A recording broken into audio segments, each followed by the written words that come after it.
जय श्री राम। बहुत बहुत स्वागत है आप सभी का एक बार फिर से आपके ही अपने YouTube चैनल पर। मैं पंडित आशीष शर्मा। बात करेंगे आज हम सिंह राशि के जातकों के लिए जून 2024 का महीना कैसा रहेगा, यानी इस महीने ग्रहों की स्थिति और ग्रहों का गोचर आपको क्या देगा, कौन सा ग्रह कब राशि परिवर्तन करेगा, कौन से भाव से संबंधित फल इस महीने हमें ज़्यादा मिल सकते हैं, कैसी रहेगी शिक्षा, विवाह, वैवाहिक संबंध, नौकरी, व्यापार, लाभ, तरक्की, प्रमोशन, लव रिलेशनशिप, सब कुछ इस वीडियो में विस्तार से बात करेंगे। सभी ग्रहों के बारे में फलित करेंगे, इसलिए वीडियो को बहुत ध्यान से सुनें और समझें। बहुत मुख्य बात है, आपको मैं बताऊंगा कौन सी तारीख आपके लिए बेहतर रहेगी, तो आप उसको नोट कर सकते हैं। वीडियो बहुत ज़्यादा लंबा नहीं होगा, लेकिन पॉइंट टू पॉइंट होगा, इसलिए आप उसमें थोड़ा बहुत भी समय देंगे तो बहुत कुछ आपको यहाँ समझ में आने वाला है। पहली बार आप हमारे चैनल से जुड़ रहे हैं, आपको वीडियो पसंद आ रहा है तो सब्सक्राइब करके बेल आइकन दबाएं, जिससे आगे भी आपको ऐसी जानकारी मिल सके। सबसे पहले देखते हैं कि सिंह राशि के जातकों के जीवन में जो ग्रहों की स्थितियां हैं, वो दूसरे घर में केतु है, अष्टम में राहु है, शनि सप्तमेश होकर सप्तम भाव में है, मंगल भाग्य स्थान में 1 जून को आएंगे और चतुर्ग्रही योग शुक्र, बुध, सूर्य और गुरु का एक संयोग बनेगा राशि से दशम भाव के अंदर। तो आइए सबसे पहले जानते हैं कुंडली के यानी आपकी राशि के दशम भाव में बैठे हुए 4 ग्रह इस महीने क्या करेंगे, क्योंकि इन 4 में से 3 ग्रहों का परिवर्तन भी हो जाएगा, जिसमें 12 जून को शुक्र, 14 जून को बुध और 15 जून को सूर्य का राशि परिवर्तन हो जाएगा। तो पहले वो ग्रह दशम में है, फिर वो ग्रह एकादश में। यानी एक बात समझ में आती है कि पहले कुछ ना कुछ योजना 4 लोग मिलकर दशम भाव में बना रहे हैं, कि 4 आदमी इकट्ठे हो गए दशम भाव में। दशम भाव है कर्म, कार्य क्षेत्र, नौकरी, व्यापार, यश, मान, सम्मान, प्रसिद्धि, ये दशम भाव में आती है। 4 प्लेनेट वहाँ बैठ गए हैं।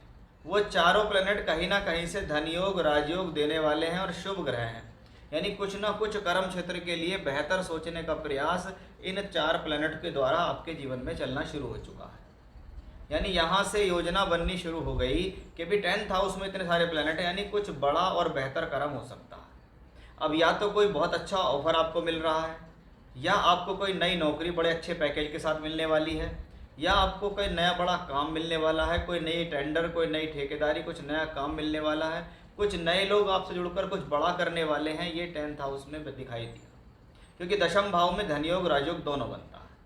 हमने देखा कि पंचम भाव का मालिक बृहस्पति यहाँ है, तो ये स्थिति शिक्षा, विद्या, बुद्धि, प्रेम संबंध के लिए शुभ है। अपनी पढ़ाई से पढ़ते हुए किसी प्रकार की नौकरी ले लेना, सिलेक्शन हो जाना, कोई पैकेज मिल जाना भी इसी कॉम्बिनेशन से दिखता है, क्योंकि उसके साथ 2 धन भाव का स्वामी बुध भी बैठा हुआ है, इसलिए गुरु बुध का ये योग धन योग बना गया।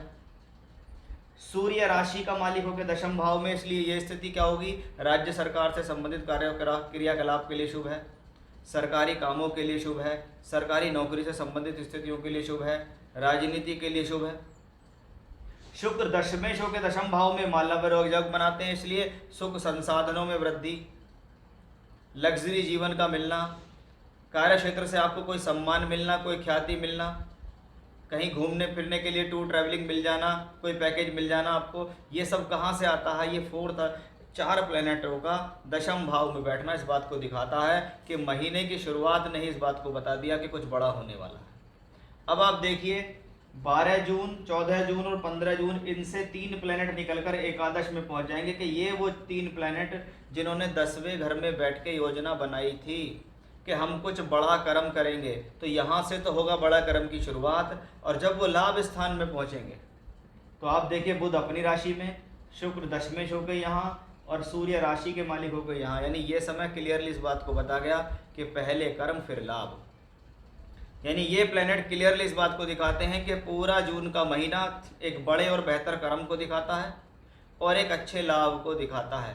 ग्रहों का गोचर इस बात को यहाँ साबित करता है कि ऐसा हो ही नहीं सकता कि ये आपको खाली हाथ लौटा दे। यहाँ ये क्लियर कॉम्बिनेशन है, आप उठा के देख लेना पिछला गोचर किसी की कुंडली, बहुत बहुत वर्षों में बनते हैं ऐसे राजयोग कि जब कुंडली के सारे प्लेनेट जो धनयोग, राजयोग बनाते हों वो केंद्र त्रिकोण में आ जाएं, तो इससे अच्छी हमारे लिए क्या बात है। तो पहले शुक्र, फिर बुध और फिर सूर्य एकादश में पहुंच के लाभ स्थान में पहुंचेंगे, यानी इच्छा पूर्ति होंगी, लाभ होगा, मनपसंद प्रमोशन होना, तरक्की होना। कभी कभी दशा लोगों को अच्छी चलती है तो वो सोच भी नहीं पाते कि हमें इतना अच्छा प्रमोशन भी मिल सकता, तो वो भी यहीं से प्राप्त होता है। जो लोग परेशान है, मेरा काम नहीं चल रहा, मेरा काम रुका पड़ा है, काम में मंदा है, ये नहीं है, वो नहीं है, अब सारी प्रॉब्लम्स आपकी दूर होंगी यहाँ से।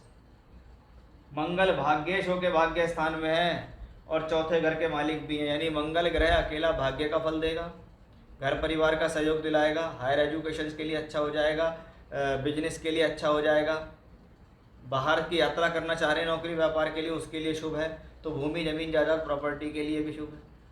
वहीं आप देखिएगा केतु धन भाव में है, बुध की राशि में, राहु बृहस्पति की राशि में, यानी केतु और राहु भी शुभ फल देने वाले बनेंगे।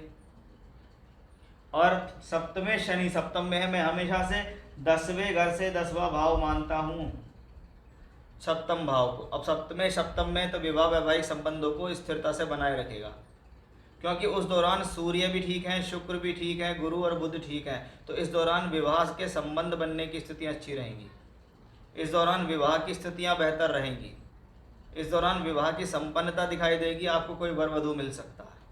यानी इस पूरे महीने अगर देखें तो कोई भी शायद ऐसा तथ्य होगा जिससे आपको प्रॉफिट या फ़ायदा नहीं मिल रहा होगा। इसको कहते हैं गोचर, कि भैया गोचर के ग्रहों ने तो ये काम आपका कर दिया, अब तो आपको अपनी कुंडली देखनी है, आपकी कुंडली में दशाएं फॉलो कर रही हैं। फॉर एग्जांपल किसी ने कहा जी आपका प्रमोशन होगा, तो इन गोचरों की वजह से वो प्रमोशन सॉल्व हो जाएगा, 100% हो जाएगा।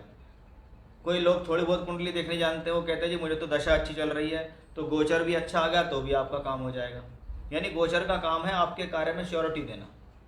अगर आपको अच्छे योग नहीं भी चल रहे और गोचर अच्छा है तो समझ लीजिए आपको सम्मान हानि नहीं होगी, आपका काम चलता रहेगा, ये आपको लॉस नहीं होने देगा। यानी कुल मिलाकर देखें तो सिंह राशि के जातकों के लिए बहुत ही बेहतर योग मैं ऐसा कहूँगा, क्योंकि हम लोग तो रोज़ाना गोचर देखते हैं, हमने पिछले कई वर्षों से ऐसा गोचर नहीं देखा जैसा इस प्रकार से बन के आया। आप खुद देख सकते हैं कि यहाँ सिर्फ केंद्र और त्रिकोणों में ही सारे ग्रह सिमट कर रह गए। तो सिंह राशि के जातकों में एक बहुत अच्छा योग कह सकता हूँ आने वाले समय में आपके लिए। जय श्री राम।